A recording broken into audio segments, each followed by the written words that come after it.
Okey, Assalamualaikum dan selamat sejahtera semua. Okey, hari ini saya akan menjelaskan tentang pengertian sejarah mengikut pandangan sejarawan.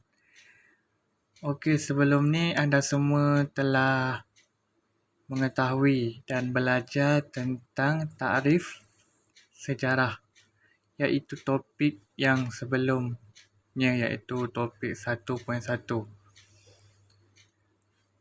Hari ini saya akan menjelaskan topik yang seterusnya, iaitu pengertian sejarah mengikut pandangan para sejarawan.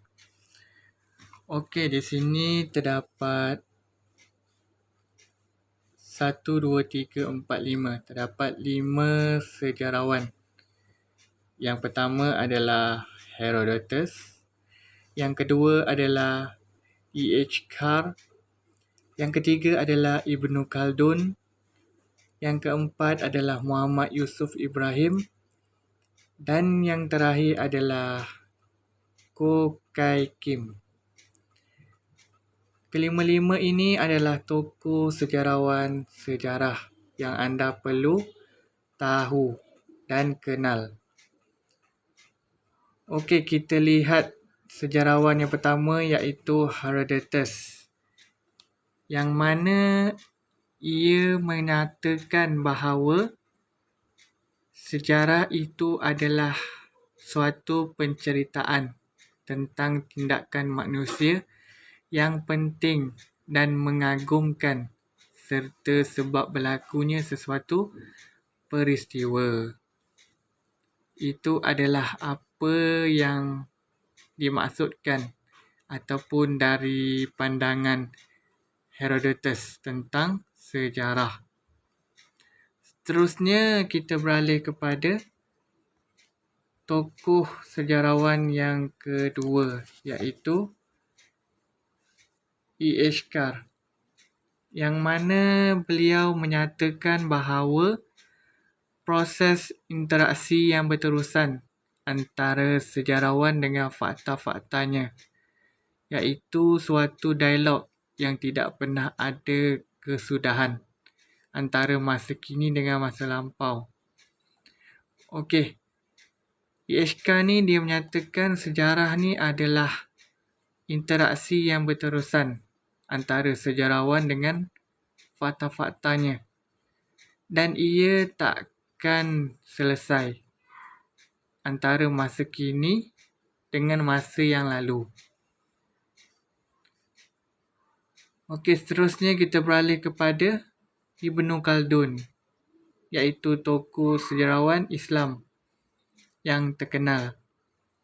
Beliau menyatakan bahawa sejarah itu adalah perbicaraan perkara tentang masyarakat manusia, peradaban dunia dan juga perubahan-perubahan yang berlaku pada sifat-sifat masyarakat itu. Itu adalah pandangan sejarah daripada Ibnu Khaldun.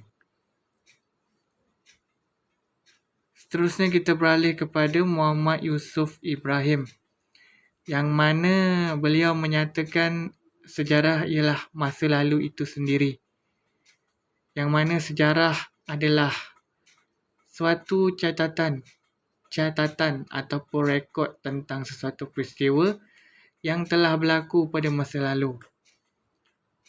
Okey, menurut Muhammad Yusuf Ibrahim ni, dia kata sejarah itu adalah masa lalu, yang mana terdapatnya catatan ataupun rekod tentang sesuatu peristiwa yang telah berlaku. Itu apa yang digambarkan ataupun daripada pandangan Muhammad Yusuf Ibrahim. Dan terakhir daripada Ko Kai Kim, dia menyatakan bahawa sejarah itu merujuk kepada apa-apa yang pernah ataupun yang telah berlaku. Sesuatu yang pernah ataupun yang sudah berlaku. Menurut beliau lagi, ia menyatakan bahawa sejarah mendorong kita lebih memahami apa yang berlaku pada masa kini dan menjamin kesilapan yang masa lalu tidak akan berulang pada masa yang akan datang. Dan sejarah itu adalah sebagai ibu kepada semua bidang. Ia menyatakan bahawa sejarah ini adalah ibu segala bidang, iaitu macam bidang bahasa, bidang teknologi. Sejarah ni adalah ibu dia.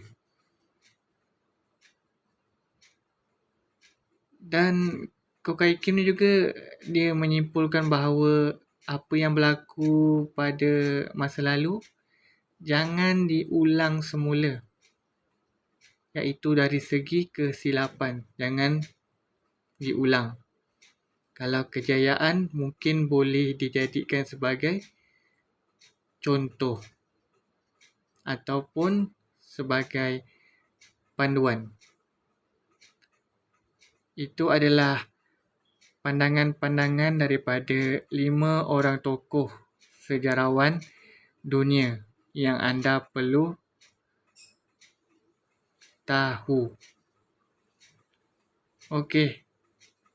Setakat ini saja saya punya penerangan tentang pengertian sejarah mengikut pandangan sejarawan. Kalau ada apa-apa kemusykilan ataupun ketidakfahaman, boleh terus tanya kepada saya.